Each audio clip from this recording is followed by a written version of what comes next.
Hi guys, welcome back to our channel. So next match వచ్చేసి Gujarat versus Punjab అనమాట. ఈ రెండు టీమ్స్లో ఏ టీం విన్ అవుతుందో క్లియర్ కట్గా చూసేద్దాం. సో మ్యాచ్లోకి వెళ్ళే ముందు మీరు కనుక మన ఛానల్ ఇంకా సబ్స్క్రైబ్ చేసుకోకపోతే వెంటనే సబ్స్క్రైబ్ చేసుకోండి. ఏమాత్రం ఆలస్యం లేకుండా మ్యాచ్ డీటెయిల్స్లోకి వెళ్దాం. అయితే జీటీ లాస్ట్ మ్యాచ్ గెలిచింది, పంజాబ్ అయితే లాస్ట్ మ్యాచ్ ఓడిపోయింది. సో ప్లస్లు ఏంటి మైనస్లు ఏంటి చూద్దాం. So GT already playing eleven ఇక్కడ డిస్ప్లే చేస్తున్నాను చూడండి. జీటీది ఇందులో నాకు శుభ్మన్ గిల్, సాయి సుదర్శన్, డేవిడ్ మిల్లర్ వీళ్ళ ముగ్గురు కన్సిస్టెంట్గా బాగా ఆడుతున్నారు. నాకు అది చాలా బాగా నచ్చింది. మిగతా అందరూ బ్యాటింగ్లో నాకు లాస్ట్ మ్యాచ్లో కూడా ఎవరు పెర్ఫామ్ చేయలేదు. సాహా వస్తున్నాడు వెళ్తున్నాడు, ఒక 20-30 రన్స్ కూడా మరీ కష్టం అవుతుంది తనకి. అలాగే విజయ్ శంకర్ కూడా ఈ సీజన్లో అంతగా మెరిపించింది లేదు. మిగతా వాళ్ళందరూ మామూలుగానే ఉన్నారు. బౌలింగ్ చూసుకున్నట్లయితే మోహిత్ శర్మ తను మాత్రం ఎక్సలెంట్ బౌలింగ్ చేస్తున్నాడు ఈ సీజన్లో. One of the reason last మ్యాచ్లో కూడా గెలవడానికి కారణం మోహిత్ శర్మనే. 3 వికెట్లు తీసుకున్నాడు. చక్కగా లైన్ అండ్ లెంత్ వేసి టైంకి ఏం అవసరమో ఆ టైప్ ఆఫ్ బౌలింగ్ వేస్తున్నాడు. అది చాలా చాలా హెల్ప్ అవుతుంది. మిగతా బౌలర్స్ అందరూ పర్వాలేదు, not bad. Rahul Tewatia finishing కూడా బాగుంది. లాస్ట్ ఒక మ్యాచ్లో, ఈ సీజన్లో ఒక మ్యాచ్లోనే బాగా ఆడాడు. తర్వాత తనకు అంతగా ఛాన్స్ రాలేదు. నేను తన కోసం అనేది చూస్తున్నాను. మిగతా బౌలింగ్లో ఇంప్రూవ్ అవ్వాల్సింది రషీద్ ఖాన్ ఇంపాక్ట్ అయితే నాకు కనిపించలేదు ఈ సీజన్లో. ఎందుకంటే లాస్ట్ సీజన్ ప్రతి సీజన్లో రషీద్ ఖాన్ మ్యాజిక్ ఉంటుంది. ఈ సీజన్ ఎందుకో అది కనిపించలేదు ఇప్పటి వరకు. ఉమేష్ యాదవ్ కూడా పర్లేదు, ఒక మ్యాచ్లో బాగా ఆడాడు. కానీ ఇంకా ఇంప్రూవ్ అయితే అవ్వాల్సిన అవసరం అయితే ఉంది.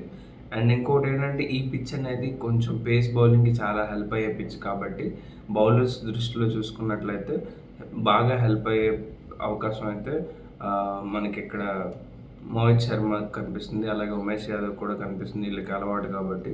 అలాగే పంజాబ్ ప్లేయింగ్ లెవెన్ అక్కడ చూసుకున్నట్లయితే మీరు ఇక్కడ చూడండి. పంజాబ్ ప్లేయింగ్ లెవెన్ ఇక్కడ వీళ్ళు ఎస్పెషల్లీ ఏంటంటే ధావన్ మాత్రం కన్సిస్టెంట్గా ఆడుతున్నాడు. నేను మీకు గుర్తున్నట్లయితే ఫస్ట్ మ్యాచ్లో కూడా చెప్పాను, ధావన్ అనేవాడు న్యాయం చేస్తాడు అని. ధావన్ ప్రతి మ్యాచ్ కూడా కన్సిస్టెంట్గా ఆడుతున్నాడు. లాస్ట్ మ్యాచ్లో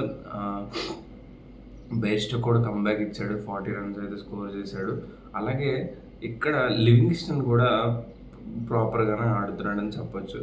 ఇకపోతే నాకు శామ్ కరన్ బౌలింగ్ అయితే బాగా నచ్చింది. తను కూడా కన్సిస్టెంట్గా టీంకి న్యాయం చేస్తున్నాడు. ఈ సీజన్ స్టార్టింగ్ నుంచి చూస్తున్నట్లయితే బ్యాటింగ్లో ఫస్ట్ మ్యాచ్, తర్వాత బ్యాటింగ్లో కూడా సెకండ్ మ్యాచ్లో కూడా, ఇప్పుడు బౌలింగ్లో కూడా రెండు ప్రాపర్గా చేస్తున్నాడని చెప్పొచ్చు. హర్షల్ పటేల్ బౌలింగ్ అయితే నాకు అస్సలు నచ్చలేదు. ఒకప్పుడు ఆర్సీబీలో అంత బాగా వేసేవాడు, ఇప్పుడు ఎక్కువ రన్స్ అయితే ఇచ్చేస్తున్నాడు, వికెట్స్ తీయలేకపోతున్నాడు. హర్షదీప్ సింగ్ కూడా మంచిగా బౌలింగ్ చేస్తున్నాడు, నో డౌట్. అయితే ఇకపోతే రాహుల్ చాహర్ నుంచి నేను ఎక్స్పెక్టేషన్స్ ఉన్నాయి నాకు. ఎందుకంటే తన పెర్ఫార్మెన్స్ నాకు అంతగా ఇంపాక్ట్ అయితే కనిపించలేదు. అలాగే శశాంక్ సింగ్ కూడా సేమ్. ఇక్కడ ఎస్పెషల్గా రవిసింహారాయణ సింగ్ని తీసుకుంటున్నారు. ఫస్ట్ మ్యాచ్లో తను ఆడాడు, ఆ తర్వాత నాకు తను ఆడడం కనిపించలేదు.